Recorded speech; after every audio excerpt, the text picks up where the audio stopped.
બટેંગે તો કટેંગેનો નારો ભાજપને ફળ્યો। મહારાષ્ટ્રના પરિણામો બાદ હવે યોગીનું વધશે કદ। મહારાષ્ટ્ર વિધાનસભા ચૂંટણી પરિણામના વલણોમાં ભાજપના નેતૃત્વમાં મહાયુતિ ગઠબંધનને મોટી બહુમતી મળતી જોવા મળી હતી।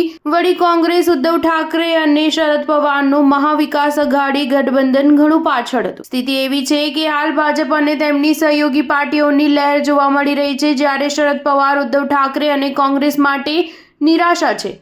આવી સ્થિતિમાં રાજકીય વિશ્લેષકોનું માનવું છે કે કદાચ ઉત્તર પ્રદેશના મુખ્યમંત્રી યોગી આદિત્યનાથના બટેંગે તો કટેંગેના નારાની અસર મહારાષ્ટ્રમાં જોવા મળી છે।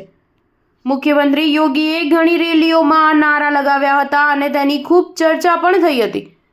માનવામાં આવી રહ્યું છે કે આ નારાની અસર થઈ છે અને જોરદાર ધ્રુવીકરણ જોવા મળ્યું છે। આ નારાની અસર એવી હતી કે વડાપ્રધાન મોદીએ પણ અલગ સ્વરમાં પરંતુ આ જ વાતનું પુનરાવર્તન કરતા એક હૈ તો સેફ હૈની વાત કરી હતી, જે યોગીના નારાનો વિસ્તરણ કરવામાં સમાન હતું। અત્યાર સુધીના ટ્રેન્ડમાં વિદર્ભ સિવાય મુંબઈ અને પશ્ચિમ મહારાષ્ટ્ર જેવા વિસ્તારોમાં ભાજપને લીડ મળી રહી છે, જ્યાં તમામ એક્ઝિટ પોલ રસાકસીના જંગની વાત કરી રહ્યા હતા।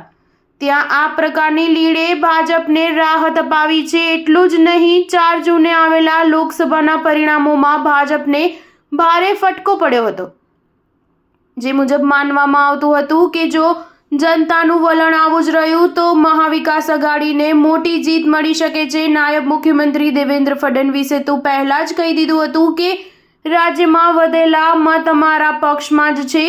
ઇતિહાસ જણાવે છે કે જ્યારે મતદાનની ટકાવારી વધે છે તો અમને જ ફાયદો થયો છે। લાડકી બહેન યોજનાને લોકોએ પસંદ કરી છે અને તેના સમર્થનમાં લોકો બહાર નીકળી રહ્યા છે। આ સિવાય મહારાષ્ટ્રમાં આ વખતે યોગી આદિત્યનાથ પણ ઘણા સક્રિય જોવા મળ્યા હતા। તેઓએ એવા વિસ્તારમાં સભાઓ કરી હતી જ્યાં યુપી અને બિહારના રહેવાસી લોકોની સંખ્યા વધારે છે।